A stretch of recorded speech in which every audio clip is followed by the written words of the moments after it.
ಮುಡಾ ಪ್ರಕರಣದಲ್ಲಿ ಕೋರ್ಟ್ ನಿರ್ದೇಶನದಂತೆ ಸಿಎಂ ವಿರುದ್ಧ ಇವತ್ತು ಎಫ್ಐಆರ್ ದಾಖಲಾಗುವ ಸಾಧ್ಯತೆ ಇದೆ. ಸಿಆರ್ಪಿಸಿ 156 3 ಅಡಿ ಎಫ್ಐಆರ್ ಮಾಡಲು ಮೈಸೂರಿನ ಲೋಕಾಯುಕ್ತ ಎಸ್ಪಿಗೆ ಕೋರ್ಟ್ ಸೂಚನೆ ಕೊಟ್ಟಿದೆ. ಭ್ರಷ್ಟಾಚಾರ ನಿಯಂತ್ರಣ ಕಾಯ್ದೆ, ಭೂ ಕಬಳಿಕೆ ಕಾಯ್ದೆ, ಬೇನಾಮಿ ಆಸ್ತಿ ಮಾಡಿದ ಆರೋಪದ ಮೇಲೂ ಎಫ್ಐಆರ್ ಆಗಲಿದೆ. ಬಳಿಕ ಸಿಎಂ ವಿರುದ್ಧ ತನಿಖೆ ಆರಂಭವಾಗಲಿದೆ. ಸಿಎಂ ಪತ್ನಿ ಪಾರ್ವತಿ ಹಾಗೂ ಬಾಮೈದನ ಹಾಗೂ ಜೊತೆಗೆ ಜಾಮೀನು ನೀಡಿದ ದೇವರಾಜ್ ಹಾಗೂ ಇತರರ ಮೇಲೂ ಕೂಡ ಎಫ್ಐಆರ್ ಮಾಡಿ ತನಿಖೆ ನಡೆಸಲಿದ್ದಾರೆ ಲೋಕಾಯುಕ್ತ ಎಸ್ಪಿ. ಈಗಾಗಲೇ ಕೋರ್ಟ್ 3 ತಿಂಗಳಿನಲ್ಲಿ ತನಿಖೆ ನಡೆಸಿ ಡಿಸೆಂಬರ್ 24ರೊಳಗೆ ವರದಿ ಸಲ್ಲಿಕೆ ಮಾಡಲು ಸೂಚನೆ ಕೊಟ್ಟಿದೆ.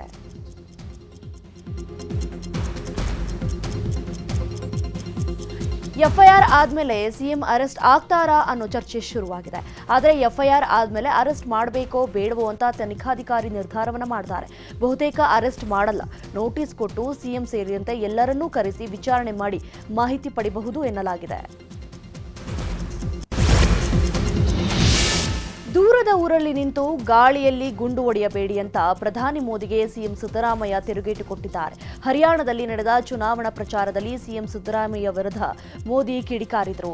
ಇದೇ ವಿಚಾರವಾಗಿ ಮಾಧ್ಯಮ ಪ್ರಕಟಣೆ ಹೊರಡಿಸಿರುವ ಸಿಎಂ ಸಿದ್ದರಾಮಯ್ಯ ನೇರ ಚರ್ಚೆಗೆ ಸಿದ್ಧ ಇದ್ದರೆ ನಾನು ಸಿದ್ಧ ಅಂತ ಪ್ರಧಾನಿ ಮೋದಿ ಓಪನ್ ಸವಾಲ್ ಹಾಕಿದ್ದಾರೆ. ಅಲ್ಲದೆ ಎಚ್ಡಿಕೆ ಕೇಸ್ ಪ್ರಸ್ತಾಪಿಸಿ ಕೌಂಟರ್ ಕೊಟ್ಟಿರುವ ಸಿದ್ದರಾಮಯ್ಯನವರು ಭ್ರಷ್ಟಾಚಾರದ ಆರೋಪ ಮಾಡುವಾಗ ಆತ್ಮಸಾಕ್ಷಿಯೂ ಚುಚ್ಚುವುದಿಲ್ಲವೇ ಹೀಗೆಂದು ಕಿಡಿಕಾರಿದ್ದಾರೆ. ಇನ್ನೊಂದು ಕಡೆ ಡಿಸಿಎಂ ಡಿಕೆಶಿ ಮಾತನಾಡಿ ರಾಜಕಾರಣ ಮಾಡುವವರು ರಾಜಕಾರಣ ಮಾಡ್ತಾರೆ.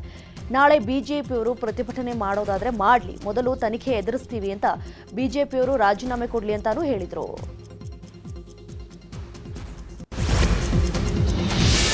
ಮುಖ್ಯಮಂತ್ರಿ ಸಿದ್ದರಾಮಯ್ಯ ರಾಜೀನಾಮೆಗೆ ಪಟ್ಟು ಹಿಡಿದಿರುವ ಬಿಜೆಪಿ ಇಂದಿನಿಂದ ತನ್ನ ಹೋರಾಟವನ್ನು ತೀವ್ರಗೊಳಿಸಲು ಮುಂದಾಗಿದೆ.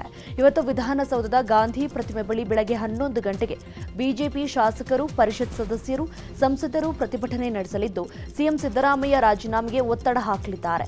ನಂತರ ಮೈಸೂರಲ್ಲಿ ಹಾಗೂ ದೆಹಲಿಯಲ್ಲೂ ಹೋರಾಟ ಮಾಡಲು ತಂತ್ರಗಾರಿಕೆ ರೂಪಿಸಿದೆ.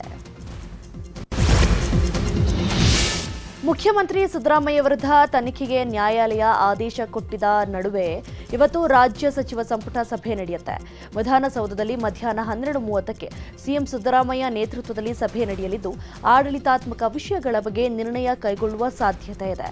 ಇನ್ನು ಲೋಕಾಯುಕ್ತಕ್ಕೆ ತನಿಖೆಯ ಆದೇಶದ ಬಗ್ಗೆ ತಮ್ಮ ಮುಂದಿನ ನಿಲುವು, ಮುಂದಿನ ಕಾನೂನಾತ್ಮಕವಾದ ಹೋರಾಟ, ರಾಜೀನಾಮೆಗೆ ಪಟ್ಟು ಹಿಡಿದಿರುವ ಪ್ರತಿಪಕ್ಷಗಳಾದ ಬಿಜೆಪಿ, ಜೆಡಿಎಸ್ಗೆ ತಿರುಗೇಟು ಕೊಡುವ ನಿಟ್ಟಿನಲ್ಲಿ ಮಹತ್ವದ ತೀರ್ಮಾನವನ್ನು ಕೈಗೊಳ್ಳಲಾಗುತ್ತೆ.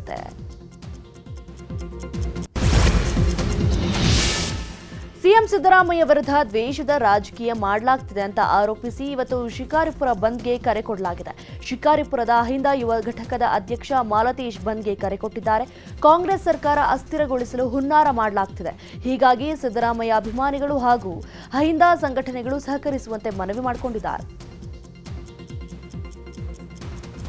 ಜನಪ್ರಿಯ ಮುಖ್ಯಮಂತ್ರಿ, ಅಹಿಂದ ನಾಯಕ, ಕಳಂಕರಹಿತ ಮುಖ್ಯಮಂತ್ರಿ ಸಿದ್ದರಾಮಯ್ಯನವರ ವಿರುದ್ಧ ಬಿಜೆಪಿ ಹಾಗೂ ಜೆಡಿಎಸ್ನವರು ಏನು ದ್ವೇಷದ ರಾಜಕಾರಣ ಮಾಡುವ ಮೂಲಕ ಕಾಂಗ್ರೆಸ್ ಸರ್ಕಾರವನ್ನು ಅಸ್ಥಿರಗೊಳಿಸುವ ಹುನ್ನಾರವನ್ನು ಏನು ಮಾಡ್ತಾ ಇದ್ದಾರೆ, ಇದರ ವಿರುದ್ಧ ಶಿಕಾರಿಪುರ ತಾಲೂಕು ಅಹಿಂದ ಯುವ ಘಟಕದ ವತಿಯಿಂದ ಅಧ್ಯಕ್ಷರಾದಂಥ ನಗರದ ಮಾಲತೇಶ್ ಅವರ ನೇತೃತ್ವದಲ್ಲಿ ಶಿಕಾರಿಪುರ ತಾಲೂಕು ಬಂದನ್ನು ಕರೆದಿದ್ದೇವೆ. ಈ ಒಂದು ಬಂದಿಗೆ ಶಿಕಾರಿಪುರ ತಾಲೂಕಿನ ಸಮಸ್ತ ನಾಗರಿಕರು, ಕೂಲಿ ಕಾರ್ಮಿಕರು, ವ್ಯಾಪಾರಸ್ಥರು, ಫುಟ್ಪಾತ್ ವ್ಯಾಪಾರಸ್ಥರು ಎಲ್ಲರೂ ಕೂಡ ಬಂದ್ಗೆ ಹೆಚ್ಚಿನ ಸಂಖ್ಯೆಯಲ್ಲಿ ಪಾಲ್ಗೊಂಡು ಬಂದನ್ನು ಯಶಸ್ವಿ ಮಾಡ್ತಾರೆ ಅಂತ ಈಗಾಗಲೇ ನಮಗೆ ವಿಶ್ವಾಸ. ಕನ್ನಡಿಗರ ಮೆಚ್ಚಿನ ನಿಮ್ಮ ನ್ಯೂಸ್ 18 ಕನ್ನಡ ಈಗ ವಾಟ್ಸ್ಆಪ್ನಲ್ಲಿಯೂ ಲಭ್ಯ. ಕರ್ನಾಟಕ ಮತ್ತು ದೇಶ ವಿದೇಶದ 360 ಡಿಗ್ರಿ ಸುದ್ದಿ ವಿವರವನ್ನ ನೀವು ನಿಮ್ಮ ಕೈ ಬೆರಳುಗಳಲ್ಲಿಯೇ ಪಡೆಯೋದಿಕ್ಕೆ ಈ QR ಕೋಡ್ ಅನ್ನು ಸ್ಕ್ಯಾನ್ ಮಾಡಿ. ನಮ್ಮ ಚಾನೆಲ್ ಅನ್ನು ಫಾಲೋ ಮಾಡಿ, ನೋಟಿಫಿಕೇಶನ್ ಆನ್ ಮಾಡಿ.